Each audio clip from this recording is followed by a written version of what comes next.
اسرائیل کی دہائیوں سے یہ خواہش اور تیاری تھی کہ اپنے سب سے بڑے دشمن ایران پر براہ راست حملہ کر دے، ایران کی جوہری اور فوجی تنصیبات کو تباہ کر دے اور بالآخر ایران میں رجیم چینج کر کے امریکہ اور اسرائیل کا حامی حکومتی نظام قائم کر دیا جائے۔ تاہم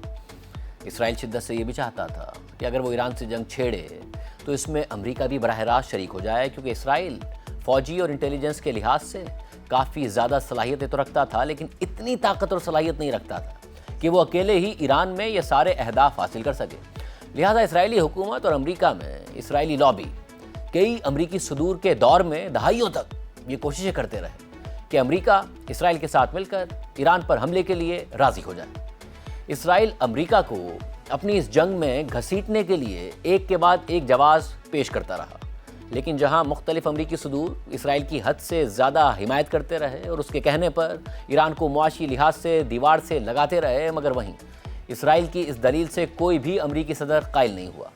کہ ایران پر براہ راست حملہ ہی آخری حل ہے۔ ساتھ ہی خطے میں ایران نے بھی اپنی پراکسیز اور اتحادیوں کے ذریعے یمن، لبنان، شام اور عراق تک اثر و رسوخ کافی زیادہ بڑھا دیا تھا، جس سے یہ خدشہ بھی تھا کہ اگر ایران کے خلاف براہ راست جنگ چھیڑ دی گئی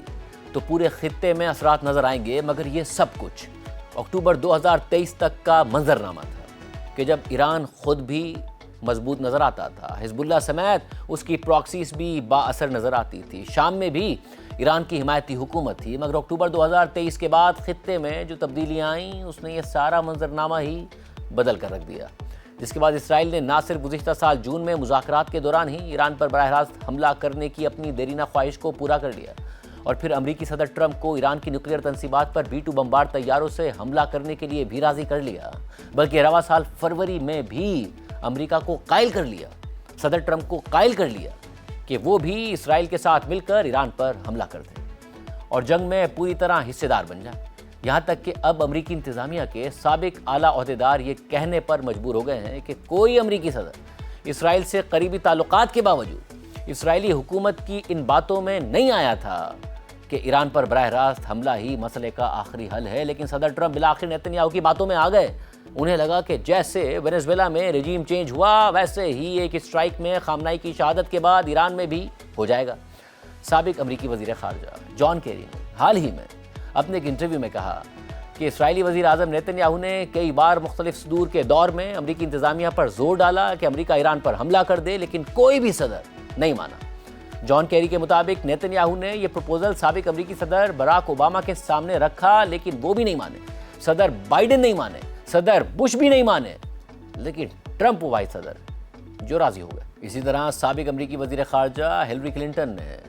17 جون کو اپنے ایک بیان میں کہا کہ جب وہ صدر اوباما کے دور میں وزیر خارجہ تھیں تو نیتنیاہو کی قیادت میں اسرائیلی حکومت یہ کیمپین چلا رہی تھی اور بھرپور اور مسلسل یہ دباؤ ڈال رہی تھی کہ امریکہ ایران پر حملہ کرنے میں اسرائیل کی مدد کرے۔ یہ 2009 سے لے کر 2012 کے آخر تک کا زمانہ تھا، اور وہ ایسی باتیں کہتے تھے کہ جیسے ہمارے طیارے تیار کھڑے ہیں، اور میں کہتی تھی کہ اچھا، گڈ لک، گریٹ۔ مگر پھر صدر ٹرمپ نیتنیاہو کی باتوں میں آ گئے اور ایران پر حملہ کر کے رجیم چینج کا خواب دیکھنے لگے۔ انہیں لگا کہ جیسے وینزویلا میں رجیم چینج ہوا ویسے ہی ایک اسٹرائک میں آیت اللہ خامنائی کی شہادت کے بعد ایران میں بھی ہو جائے گا، لیکن کئی ہفتوں کی جنگ میں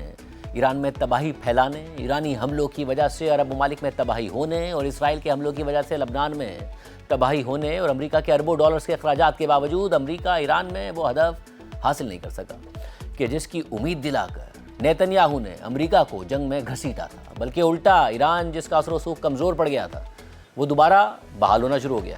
اسی طرح لبنان میں حزب اللہ جسے اسرائیل نے بے اثر کرنے کا دعویٰ کیا تھا وہ اب دوبارہ منظم نظر آ رہی ہے اور اسرائیلی فورسز اور شمالی اسرائیل کے لیے خطرہ بن گئی ہے۔ اسرائیل حزب اللہ کو ختم کرنے کا جواز بنا کر پورے لبنان کو کھنڈر بنانے کے منصوبے پر عمل پیرا ہے، اور یہی بات امریکہ اور ایران کے مذاکرات کا بھی سب سے نازک پہلو رہی۔